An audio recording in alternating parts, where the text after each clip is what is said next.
Hi, I'm Sue Resig, and I just was doing a little post-dinner cooking to get ready for tomorrow, and I thought I'd make some quinoa and realized I could show you how to do it if you've never made quinoa.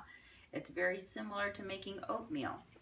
It's a grain. It's a very, very small grain, smaller than any other grains we're used to eating. And what I'm starting with is 1 cup of organic quinoa. It does come in different colors. This is the white organic quinoa that I'm using, and I've already put it in my pot, and I'd already started to rinse it, but I'm going to do it again. I'm going to just put some more of my distilled water in there, and this is how you just rinse it around.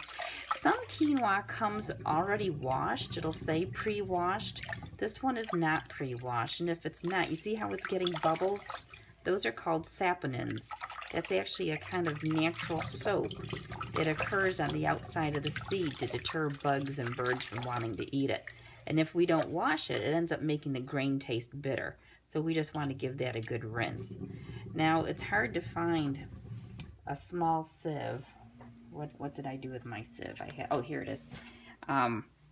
So I'm going to let some of it kind of stay back in the pot and just pour off what I need to get rid of the water. I don't know if you can see that. And that's good enough. You know, there's just a scrap of water in there. I'm not going to worry about that. Get my rest of my quinoa in there. 1 cup of quinoa to 2 cups of water.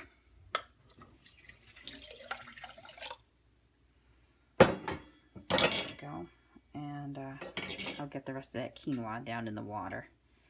And what I'm going to do is put it on the stove. I'll bring it to a boil, just like we were making oatmeal.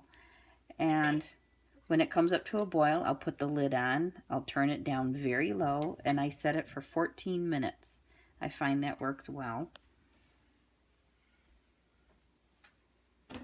And after 14 minutes, when the timer goes, oops, wrong lid. I'll get the lid. When the timer goes and I take it off, I don't take the lid off. I'll just move it off the burner and I'll let it sit another 14 minutes, 15 minutes. And it absorbs the rest of the moisture after you take it off the heat. So it actually cooks very quickly, but letting it sit and finish absorbing water is how it finishes off. It's a nice gentle way of cooking. So I will get that going. I will find my pot lid and we'll see you in 15 or 20 minutes after I turn it on, okay?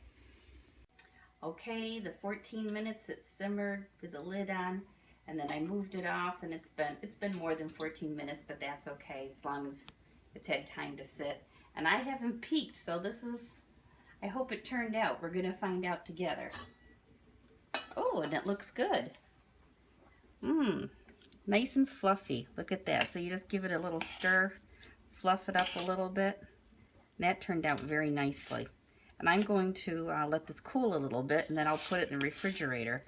And tomorrow I'm going to make a salad with it. I'll probably put some chopped vegetables in there and maybe a little vinaigrette. And then I'll put that on top of my tossed salad just to turn one of my salads into a meal tomorrow.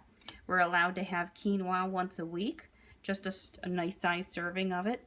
And the rest of this will probably go to my husband because that's way more than I need. So we could have cooked less, but it's pretty typical to fix a cup with 2 cups of water. But if you wanted to do a half a cup with a full cup of water, you could cook it the same way. So there you go. I hope you have a chance to try some quinoa. It is high in protein, and it has a nice nutty flavor. So I think you'll enjoy it, and it's good for you. It's nice to have something different.